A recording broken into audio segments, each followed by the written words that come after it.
La préparation estivale s'est plutôt bien passée, notamment avec un gros bloc d'entraînement physique qui était plutôt toujours très important. Et puis ensuite le début sur les skis, d'abord en Europe, sur les glaciers, et puis ensuite un départ avec l'hémisphère sud, où là on a passé un peu de temps à Ushuaïa, traditionnellement on va dire. Cette année Zolden, c'est très tôt dans l'hiver, on est un mois avant la deuxième épreuve, donc c'est sûr que ce sera légèrement différent dans le sens où le pic de forme, il ne faut pas l'avoir à Zolden, il faut être prêt, il faudra être performant là-bas, mais le pic de forme, il faudra surtout l'avoir à partir de décembre, voire janvier, pour aussi bien sûr continuer en février. Mais donc il faudra être bon à Zolden, il faudra répondre présent, mais je m'attends à ce que certains athlètes ne soient pas totalement en jambes. Le matériel dans la performance, surtout dans notre sport, moi je dirais que c'est l'un des facteurs parmi les plus importants. Notamment les skis.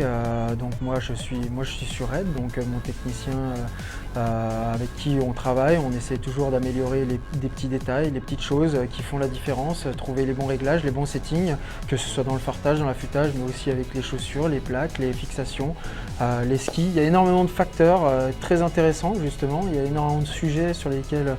on peut discuter et donc voilà, c'est un moment qui est extrêmement important dans notre sport où il faut y passer du temps, il faut trouver ce qu'il faut, ce qui nous correspond surtout pour pouvoir être performant sur l'ensemble de l'hiver. Et il n'y a pas un seul ski qui fonctionne, il y en a beaucoup et il y a aussi différentes conditions, donc il faut avoir aussi un panel de settings qui fonctionnent dans différentes conditions.